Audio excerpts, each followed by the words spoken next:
The HA Society is open, and as a special bonus, we are offering you, all members, a free food analysis or review. We do these food reviews for all of our one-on-one clients, and they're proven really helpful and one of the most impactful elements of our work together. So we're offering them to all HA Society members for this month only. When you join, you'll get instructions on how to provide your food log, and either Coach Ashley or myself will personally review it. And our goal is not to judge or prescribe, but simply to provide useful feedback and ideas to help you uncover any blind spots that you might have with your nutrition, maybe beef things up if there's some clear areas where you could be including more food, more opportunities to recover. And maybe we'll even call you out on a little bit of, I don't know, your BS, if you know what I mean. So when we do this, we'll send you a video response breakdown of our findings. And this is really cool. This is super, super helpful. Great way to just kickstart your recovery if you're kind of feeling a bit like stuck or lost or unsure of where to begin. So get in on it today at thehasociety.com/join. This society is a community for women who both care about getting their missing cycle back and care about optimizing their newly recovered cycle. So it's not just about getting the period, it's about getting them to continue coming and having them look great. This is a place for connection with actual interaction between members and face-to-face calls. We call these our community calls. I'm pretty sure they're everyone's favorite part. And you can dive into the replays of all the past community calls, and you can binge the early access episodes of the HA podcast that are not out yet on your regular listening devices, but you'll get your own secret podcast link so you can listen on Spotify or Apple to those as like a special VIP perk. We also have a resource library that has topics with everything from how HA actually works through to how to optimize nutrition and exercise, how to chart your cycles with HA and after HA, and even modules on lab testing, navigating the medical system, mindset and body image, of course, and conception, and even resources for our newly pregnant members. Members also get 50% off the resource store. So let's do this. Come and head on down to thehasociety.com/join. The link is in the show notes too. And if you join us today, you'll be in just in time because our doors do close on Saturday. All right, on with the show.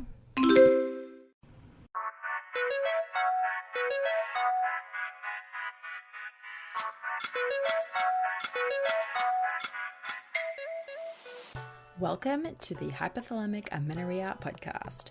I'm Danny Sheriff, your host, certified fertility awareness practitioner, functional nutrition counselor, and founder of the HA Society, and of course, an HA recovery coach who has walked where you currently are walking. This is the place to come if you care about getting your period regularly. This podcast aims to educate, inform, and keep you motivated on your period and HA recovery track. So let's dive in. But last thing, nothing on the show should be taken as medical advice, so please seek the advice of your physician. The HA Society is open, and as a special bonus, we are offering you, all members, a free food analysis or review.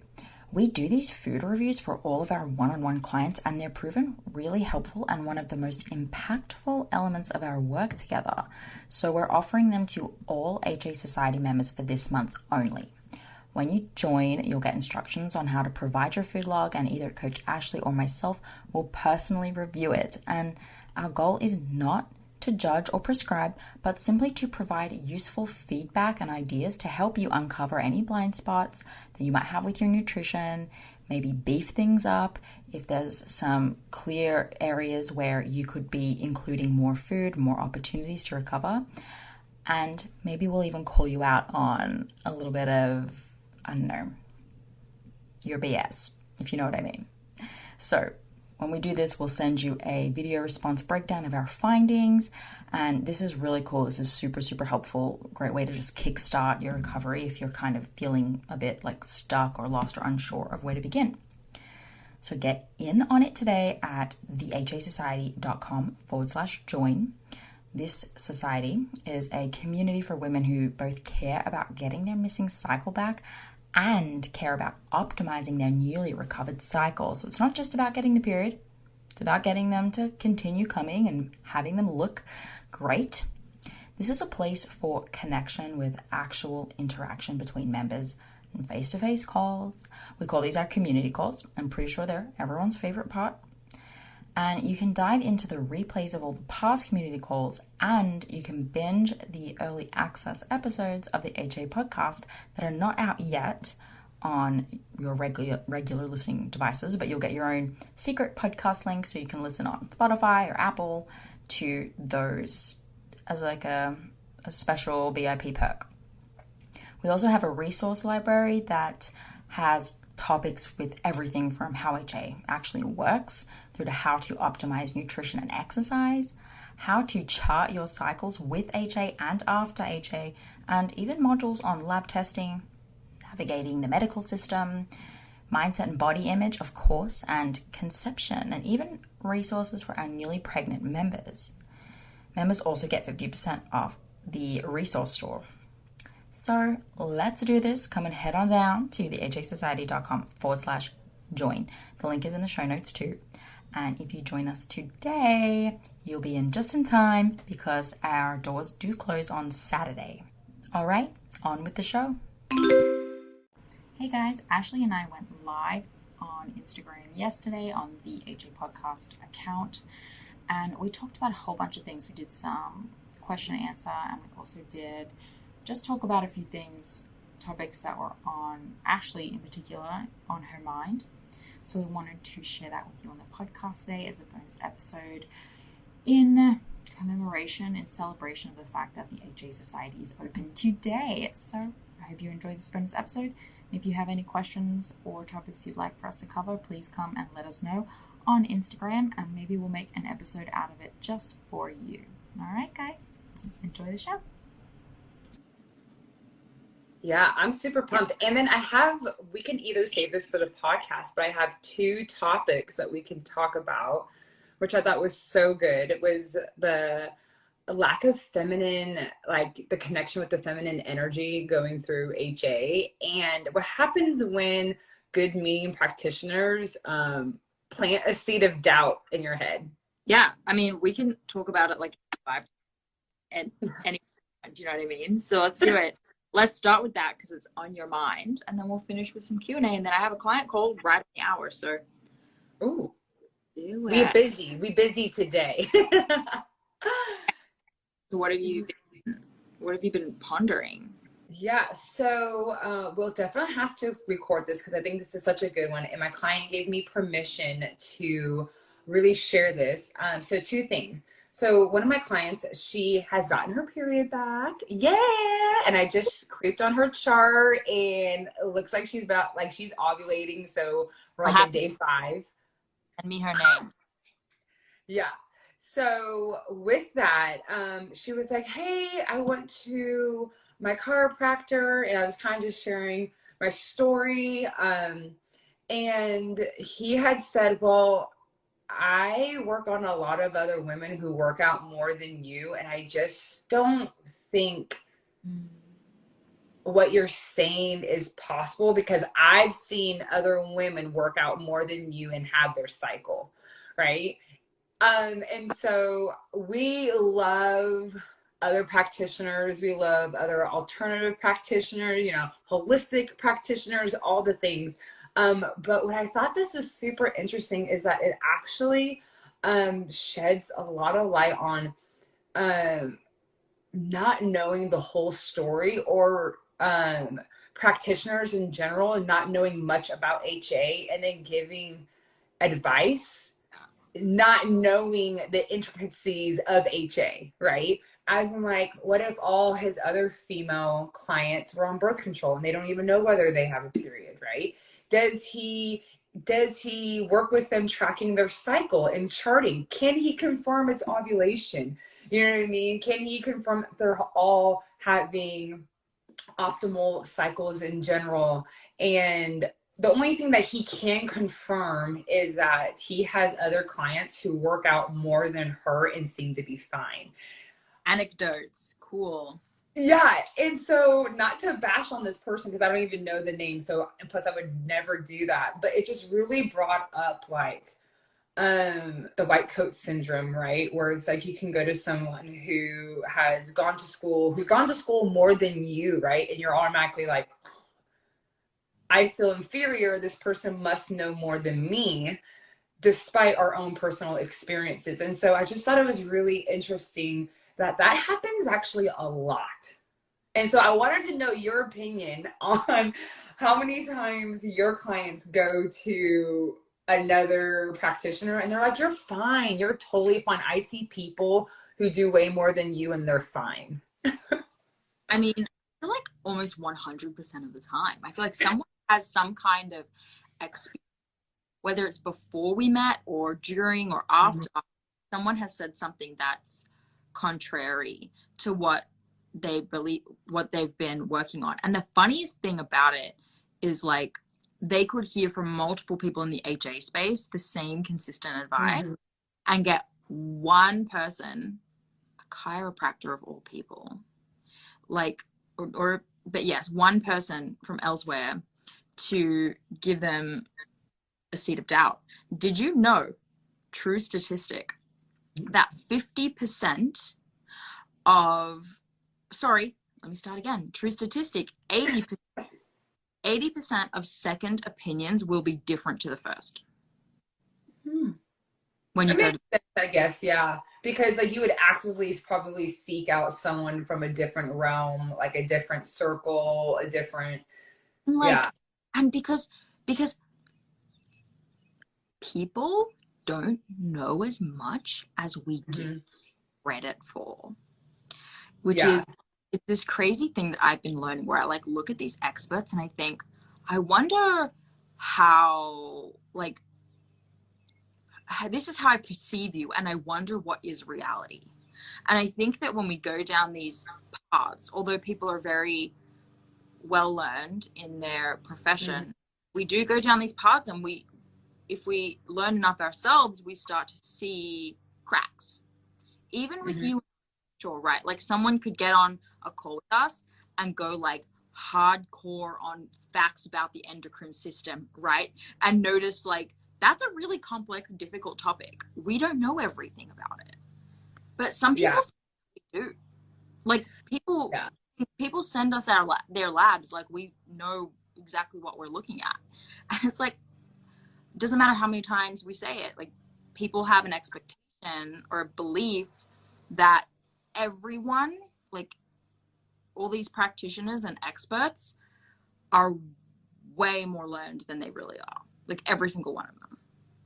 Yeah. And you know, I think it just, I guess like my whole mind thing about it is that like HA has its fingers in so many different things that if you were ever to isolate it, it wouldn't make sense. And I think that that was the big takeaway of like, so I know like obviously like we have a really big influx, or maybe it's not an influx.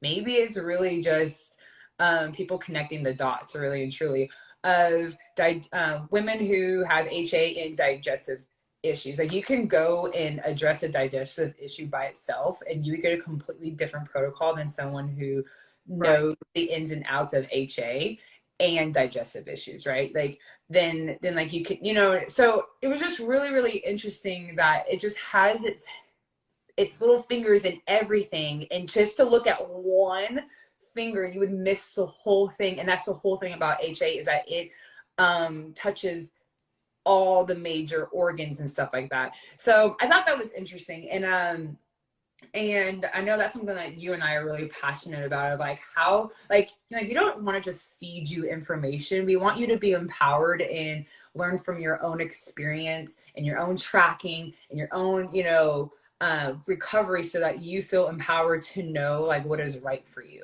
right, in your recovery. Like, not just because Danny said so, not just because Ashley said so. So I thought it was really, really interesting. Yeah, I think everyone has had that experience in some way, and it throws them for a complete loop. And they absolutely think that that it's true. Like the most recent piece of information that they heard was true. Ooh, that's good. Yeah. Because it's a missing puzzle piece. Yeah. It's a missing puzzle piece. And I think also just like that's how our brains work. I think correct. We have to get really good at taking information and figuring out what we believe. Like, what do you believe? So I have a thing out this week on so every time a client gets pregnant, the next questions are about pregnancy, right? And like a very common one is like, how do I exercise during pregnancy? Like, what's safe? Thinking, you know, they may be predisposed to issues because they have a history. Also, just like, it's a question every woman has, regardless of whatever. They're like, what is safe? So that's actually a really loaded question. And I did a whole video on it, breaking down like my very personal opinion, like based on all of these studies and actually how I interpret them and the context of my background and like the habits and behaviors that I have a history of doing. Like, this is how I interpret it for myself. Now, how do you interpret this for yourself? Because there's a lot of blanket information out there. One, like, it doesn't 100% apply correctly to any one person. Like, you individualize the advice for yourself and figure out, like, you know, I see that all the time. Like, yeah, but what do you think? Like, what is your opinion? Not that doctor's, not mine. Like, when you take all this advice and then what you know about yourself, what do you really think? Yeah, and I think that's the empowering thing of like empowering our clients, because, you know, like one thing that I was just thinking about, I love that there is a starting point when it comes to caloric intake of how much you need to eat or aim for. But just like you said, like, let's say that you've been eating at this designated amount for a year and you still haven't gotten your cycle yet. You have enough personal evidence that you need to increase it, right? Regardless of what any data or average says, right? So I think that kind of applies to exactly what you were saying. It doesn't matter what like I think you should eat, and it doesn't matter what the average data should eat. If you've been eating at this certain amount for a year or 6 months or 5 months or even 3 months and you still haven't gotten your cycle, you have enough data that for your specific situation, you need more food. And so I really enjoy that. It's not like throwing science out of the water. And it's not like, how do I go based off my feels? It's like, how do I take everything into consideration and address my specific situation? Yeah. You said something that reminded me of a conversation I had yesterday with someone. I was doing a discovery call with her, and she was kind of feeling like at her wit's end because she had multiple, anorexia background, a history of multiple people telling her a very specific number that she needed to get to get her period back. And she was locked on it. And so she was me because she's like, I've gained this weight and I've been this weight for X amount of time, and like nothing has happened. So like, I don't know what to do. Because I don't know do I not have HA because I didn't get my period back at the number everyone's saying. And you know, I had to bring it down and be like, hang on a second, like that number is actually totally arbitrary. Like it's totally arbitrary. I'm sorry that it's been made such a focus for you, but you have the evidence now to show. And the challenge here is that you don't want that to be the answer. Yeah. But you have, like, it actually is really clear. Yeah. No, that's a good point. Man, that got me all up in the feels because that was me for 5 years. Yeah. So anybody that's joining us, like we talk so passionately about it because I think we're almost talking to our past selves, like, Ashley, if that was the answer, it would have been the answer, but it's not the answer. Yeah, I tried that. So like everyone's heard saying like the definition of insanity is trying the exact same thing over and over again without any change, like without changing it. That's exactly what a lot of us are on. We're on a loop, and we just need to break it. Like we need to have this like one big moment of courage where we're willing to say, I tried this and that's okay, but it's not working, and so that's not okay. Yeah, and I mean, not to get off on sidetrack, but I feel like for people with HA, we're so driven that we're like, what do you mean? That's just called perseverance. Like I would have repackaged it up as in like, I'm just gonna try harder and persevere harder and break through this wall, rather than to not change anything. Yeah, rather than admitting like not defeat, but I guess that came up because it feels like defeat that I couldn't, get my period back at a lower intake or at a lower body weight, and so I would never admit defeat. Now you failed. Yeah. So that's kind of what I had pop up. Do we want to get into your DMs, or I got another one, but we can save that for next time too. Well, what's your other one? So the other one I thought was really, really fascinating, and again, we're going to we're going to record this.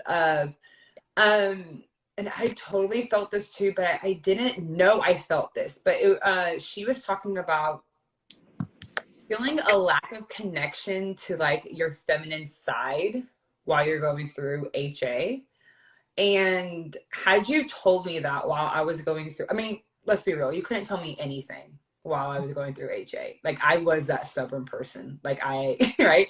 But I probably would have not even resonated with that. But on the other side of being recovered, now like cycling hormones, emotions, energy level, like that one gets me all the time. Just because it's so different now, right?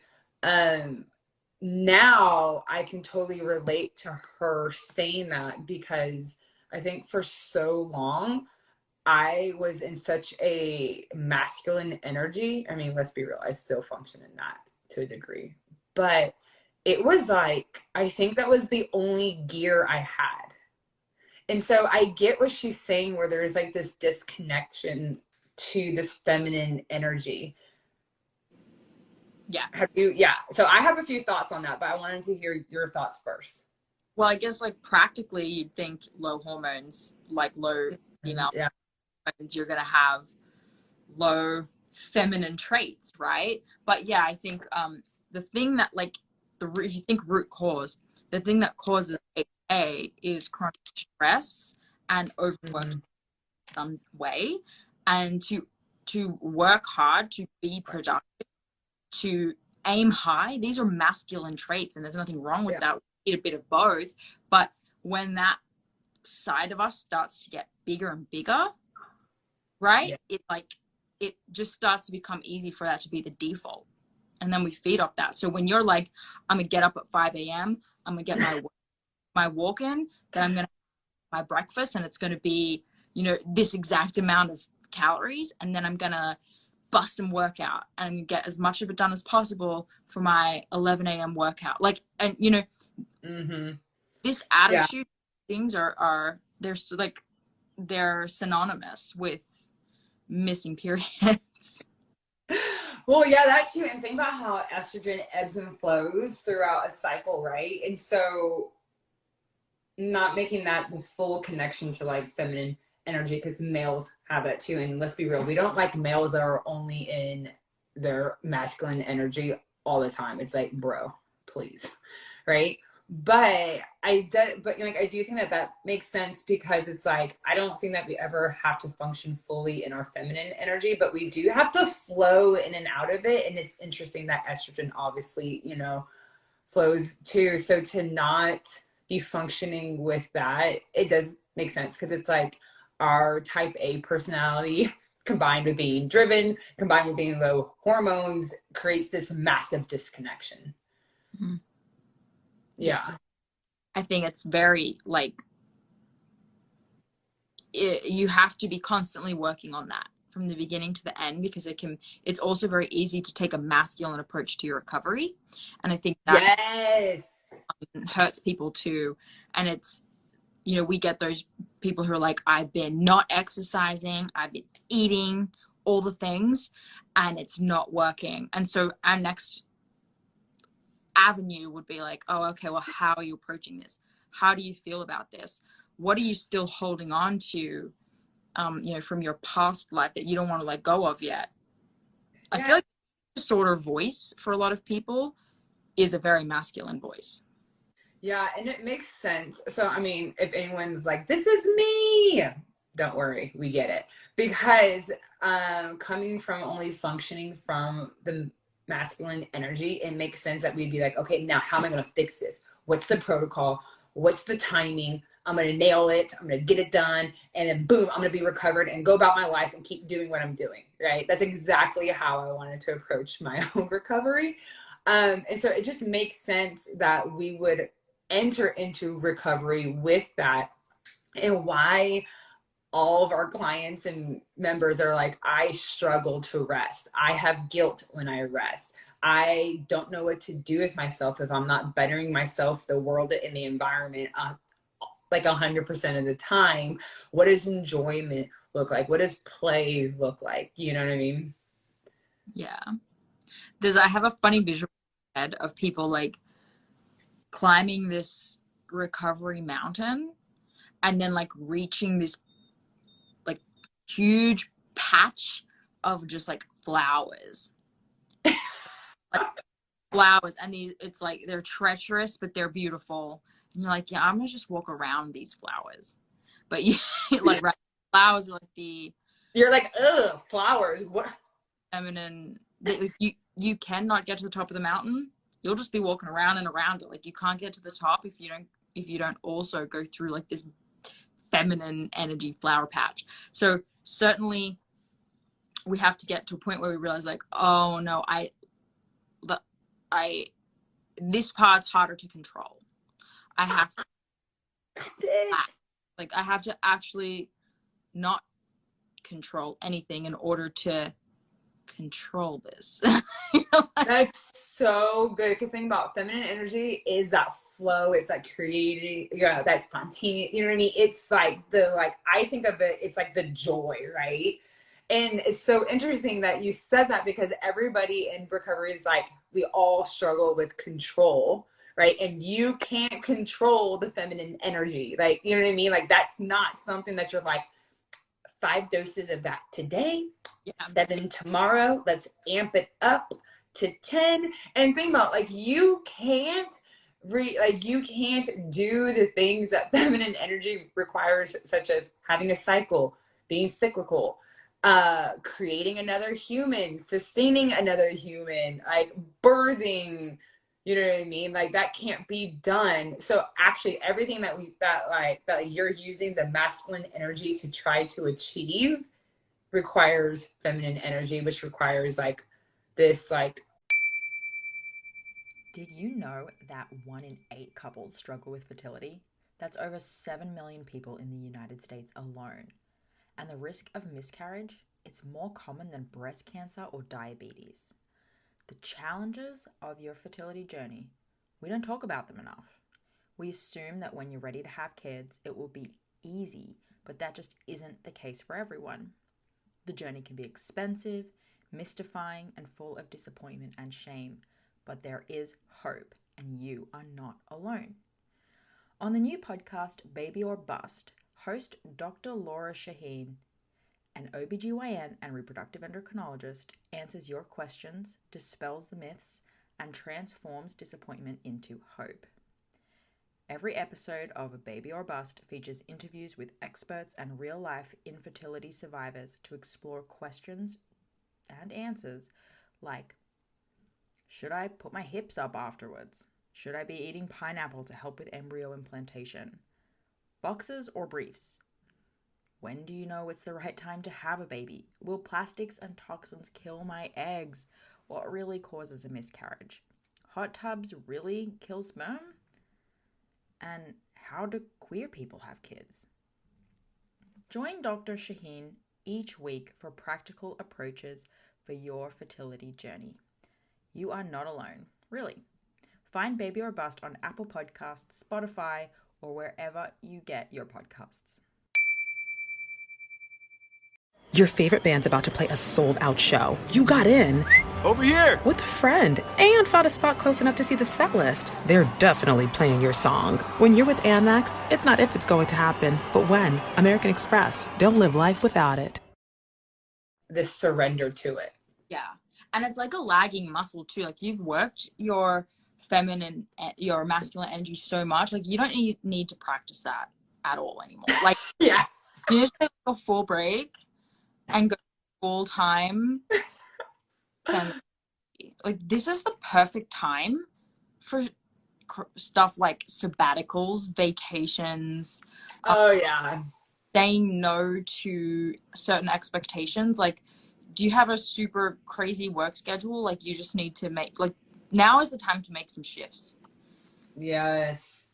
And that's the biggest thing that most of our like long-term clients, that's the thing that they haven't done is like the like shifts, right? They're like, okay, fine, I won't try to control my body composition. Right? It sounds scary, but that's totally the ebb and flow that you need in your life. Anyways, I thought that this topic was super interesting because I think it is so woven in, whether you're aware of it or not. And that's potentially the biggest thing that you're fighting.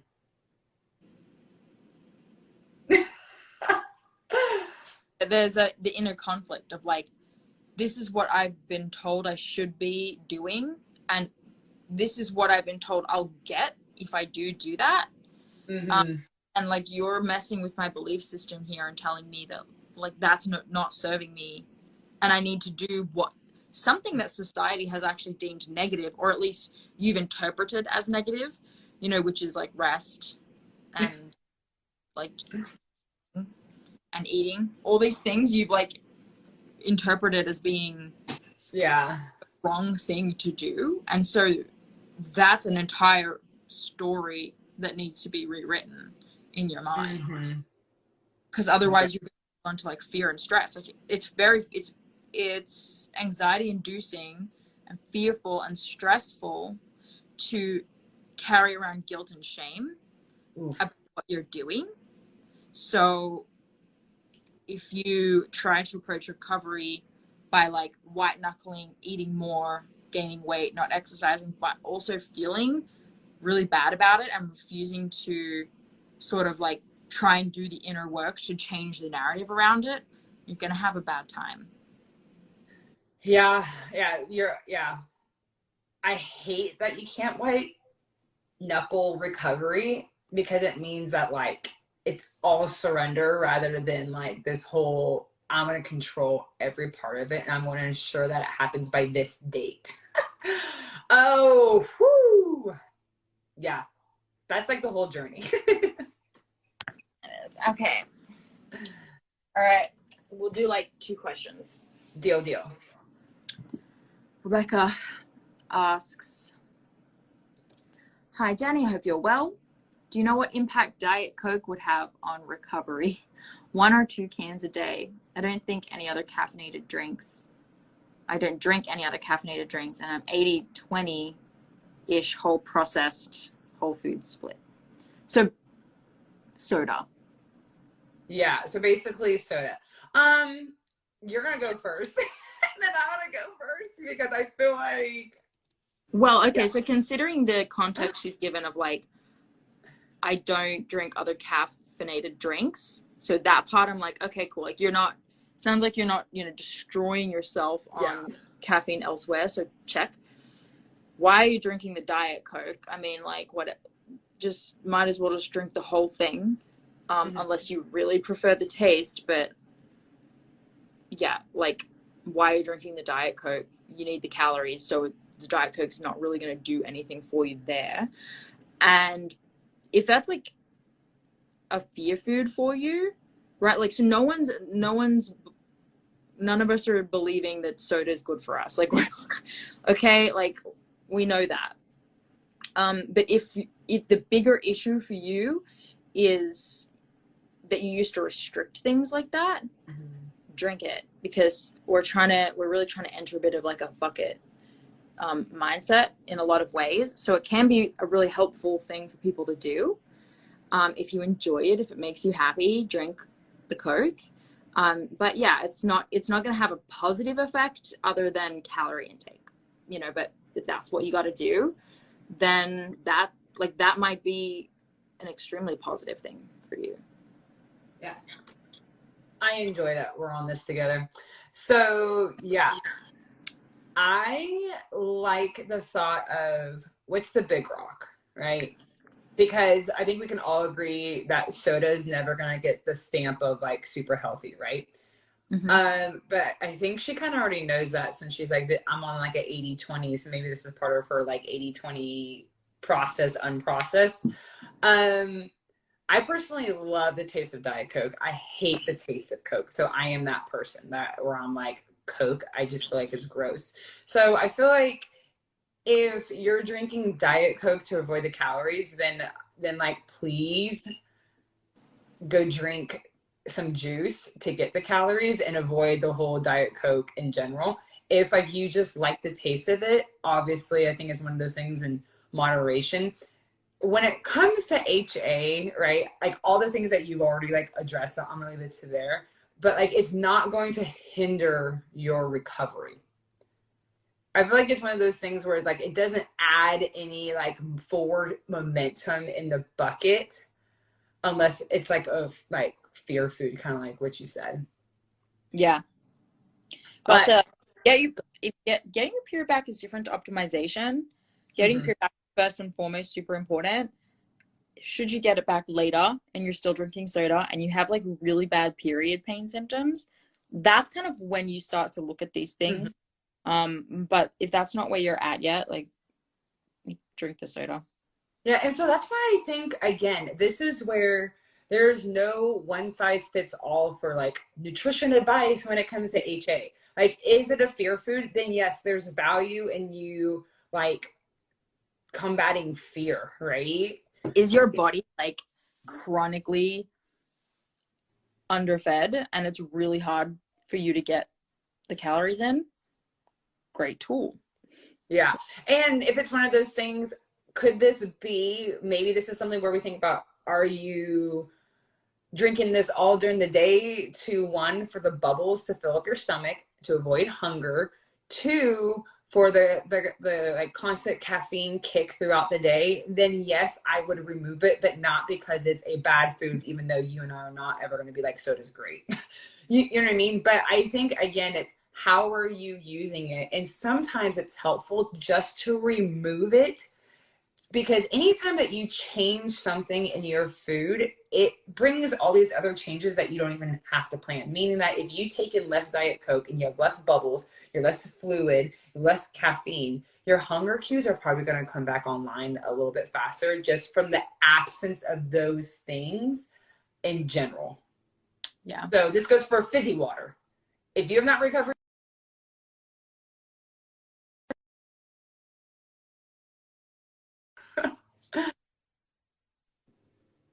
Dude, I just disappeared for a second because my social media limit was like, it's been 15 minutes. I'm like, no. Yeah, I'm pro like ditch the sodas, ditch like the the 0 calorie drinks. I would rather you get your period back with like a ton of useful nutrient dense food, because we're also trying to bring your body out of a nutrient depleted state, but everyone's individual. Yeah. I love that. Okay. I feel like I should have collected my questions from my earlier. Now they're all over the place. Oh yeah, Rosie had a question. Yeah, let's go for that one, because that one's good. Do it. Okay, so can I get your perspective on women believing they're the bigger friend or sister? Is this bigger as in body size? I would imagine. I think so. Bigger, like, or Yeah, I mean, definitely some more context, Rosie, to like the issue that you are working through mentally. But some things that I've seen come up is like, it's just that like I'm bigger than my friend or I'm bigger than my sister, and like they have their period. Oh. Or just like having a lot of like just self-comparison to other people. Yeah, so I totally grew up with this exact thought. And so like bigger, like in weight, that holds you back from recovery. Yes, this is one of our favorite ones. So on what Danny was talking about, I remember in high school just thinking that I was just bigger. Like I was just a bigger individual. And now looking back, I definitely was, but I was normal. Okay. Because the individuals that I was comparing myself to were someone or I was never going to look like, and they were even on the extreme thin side. Not saying that that's what I wanted, but that was just all that I saw. So I was just like, oh, I'm just bigger. So I think I like took on like I'm a bigger person as if that was like part of my identity, which probably which led to being so driven into HA. But anyways, so given that,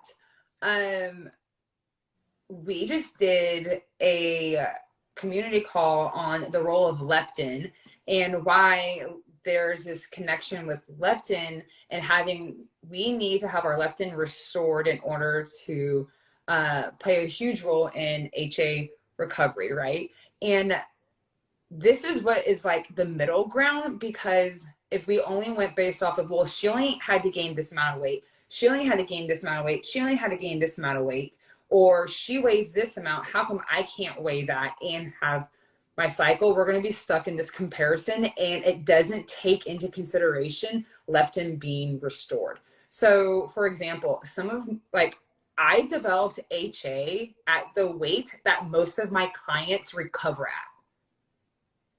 And that's why Danny's story was so inspiring to me, was because I saw someone of a normal weight develop HA. And so I was like, oh, maybe it is possible that I have HA. So if we focus on weight, just like you said, we're going to get stuck in comparison. But literally, like you like to talk about, we take in there's no consideration of our uniqueness, our genetics, our hormones. So think about if like you're at a certain weight that your friend recovered at, but your estrogen is still low, it's not going to happen for you. You know what I mean? Like we need to, if like we really want to compare, we would want to do ranges and estrogen ranges, right? That people have recovered at, rather than weight or amount of weight that they've gained. What do you think? Yeah, I think that comparing how you look to someone else is like, and then determining that it means something, nonsensical. Like actually makes no, it is as similar to being like, oh, you know, Ashley and I both have brown hair. So like, why is she recovered and I'm not? Because here's the thing, like we're focusing too much on body weight. Like we're focusing too much on body weight and other people's, and we're not looking at all of their life experiences, their individual DNA, their individual genetics. Even your sister has different genetics to you. You know, like do you have similar ones? Yeah. But are you exactly the same person? No, not at all. Like, yeah, go. Yeah, and even how genes get expressed, right? So like you can have epigenetics. Yeah, like so someone can have the gene for celiac, but doesn't mean it always gets expressed, right? Or like you can have a gene for something, it doesn't, you know what I mean? Yeah. So she asked, so any mindset work that you recommend? One of the things that, and this is going from the very beginning when Danny and I first started this, that anytime that you start comparing, so like we're not going to address your mindset of comparing, because it's a human nature to compare. Like you teach little kids, this is bigger than this, right? So it's really the value that gets assigned to it. like it's how the brain understands things is this. Yeah. Yeah. But really, and we want to get to the root. Why are you comparing? And the root is because you're trying to justify your actions and behaviors. And anytime that we are justifying our actions and behaviors, we are actually resisting the change that we already know that we need to make, right? So really addressing, why are you justifying? What are you trying to, like, what are you really resisting? And do you think intuitively that's probably what you need to be doing, right? And so that's like 2 onion layers back. But if we just address the fact that you're comparing, then like we're never going to actually stop the cycle or just let it be. Like, it's okay, keep comparing and appreciate the variety. Mm-hmm. Yeah. Yeah. When we compare, we're also, there's a bias in our mind. We're looking for certain things to like prove and solidify whatever the belief we have in our head, right? But what things are you choosing to not look at that make you so different to the person that you're comparing yourself to? Like, no one's ever doing that, right? And that's one of the value of like when we work with people is that they tend to, you know, like the whole goal of coaching is like to help people figure this stuff out, right? And so we'll have a conversation. So like, Rosie, like maybe you can journal to achieve a similar thing, where you'll have a conversation with yourself, like, I'm comparing myself to so-and-so because she yada yada. Like, that's the first thought. That's the immediate thought that you have, that you could have just walking down the street, like at any moment. It just is the first thing that pops up. But then if you're writing it down or you're talking about it to someone, you have to go to that next, like, you have to make it coherent. You have to make it so we can understand what you're saying, and that it doesn't sound silly, because that happens sometimes. And when you do that, you realize the but that comes after it, right? So, I'm comparing myself to her because we're a similar size, but, you know, insert the thing that makes you guys different, right? Like, it could be anything and everything, but she grew up somewhere different, but she has a totally different, like, DNA profile, genetic profile, but we are completely different ages. Like, there's just the whole, you can 100% find more things that are different about you to someone else than are the same, you know? Yeah. So as you were talking, it made me think about, like, you can sit here and compare all day. I can sit here and compare myself to my clients and be like, well, dang, they didn't have to gain as much weight as I did, right? But it's never going to change the weight that I need to gain, or the food, the increase, because it's really, I know that sounds confusing, but it's really the food intake, and the weight gain is really the side effect, but it's a whole other day. Anyways, but it's never going to change the amount of food that I need to eat in order to turn my HPO axis back on. Yeah, you can't argue with us enough, or like, you can't look for other reasons to suddenly change the truth or the reality. Well, yeah. Well, think about, like, your body could be like, sweet, you found 1,000 women that are at this BMI or at this weight. That's cool for them, but I'm still not going to turn on until you give me this amount of food. So I mean, that's why I really do enjoy this type of work, because the body has set such a firm boundary, and as society, we struggle with boundaries, and we're like, what do you mean? What do you mean? Like, absolutely, you know what I mean? Yeah. And think about, anytime that we're comparing, kind of going back to my original thought, it's because you want to protect something more than recovery. You want to protect the fact your body composition is staying this way, or you want to protect the fact that you want to stay at this weight. You know what I mean? So anytime we're comparing, there's this alternative motive. And so it's really important that we keep our eye out for that there's an alternative motive at play that's not aligned with recovering. Yeah. Yeah. And you have to know, you really need to look into it, because how many times have you heard it be really simple? I just feel better, or it's just my stress relief, or I just feel more confident. Like, that's kind of good reason that you shouldn't have to make changes to your exercise. And so, like, that's the next layer of things to unpack. But again, it's a different conversation for a different day. Yeah. And that's basically what we do with coaching. We just pull back all your onion layers and ask, what about this? What does that like mean? So how do you think that you're still eating that? Well, this was fun. I had another question, but I don't think we honestly have time for it. But let's do this again soon. Yes, we'll put it on the calendar. Send me your questions in DMs or through email, and I keep a little pocket of them and whip them out for me and Ashley to answer once a week. And guys, the HA Society is open right now, and we're doing free food reviews at the moment. Yes, let us take a look at your food, and we'll send you a feedback. Yeah, we're excited about that. I love doing it. Yeah, you set up with an app, and then you'll use that app to kind of take photos for a day or two of your meals. Try to stick to ones that are like, that's actually a realistic look at what you typically eat in a day. And we'll just provide you some tips or feedback based on what we're seeing and all of our experience to help you sort of look for any blind spots. Ashley, is there anywhere to listen to your story?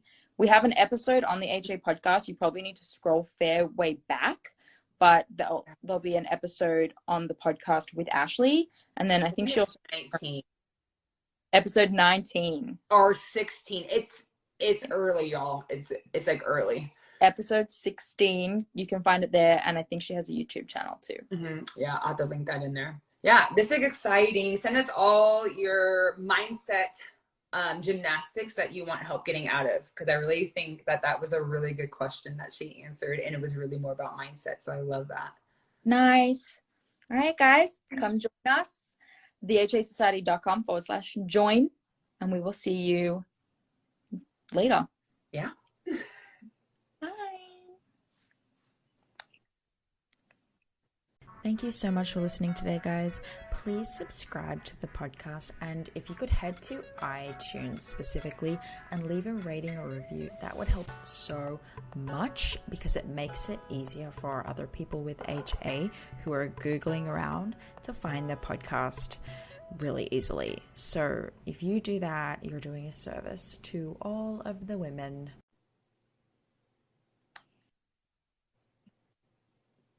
Hey guys, if you suffer from migraine attacks, you know they're horrible, and they can strike at any moment. Thankfully, there's Nurtec ODT, rimegepant 75 milligrams, the first and only medication proven to treat migraines and prevent episodic migraines in adults. Take Nurtec ODT to get migraine pain relief in as little as 60 minutes and protection that can last for up to 48 hours. Or take one in anticipation of a migraine attack to avoid interruptions to your plans, giving you time back to focus on the things you love doing, like going to concerts, spending time with family, and listening to music or podcasts like you're doing now. With over 1 million prescriptions written, this tiny tablet can make a big impact. Talk to your doctor to see if Nurtec ODT is right for you. Don't take if you're allergic to Nurtec ODT. The most common side effects were nausea, stomach pain, and indigestion. For important safety, prescribing, and patient information, visit NURTEC.com. Introducing Under Armour's Infinity High Sports Bra. Its ergonomic design is molded to support the natural movement of your body. With cord-out padding, the better breathability eliminates extra bulk without sacrificing support. And quick-dry padding is Under Armour's fastest-drying padding yet. When you're lifting heavy, running fast, and pushing yourself further than ever before, you need a bra that will help you go that extra mile and make you feel your best. Shop the Infinity High Sports Bra now at UA.com.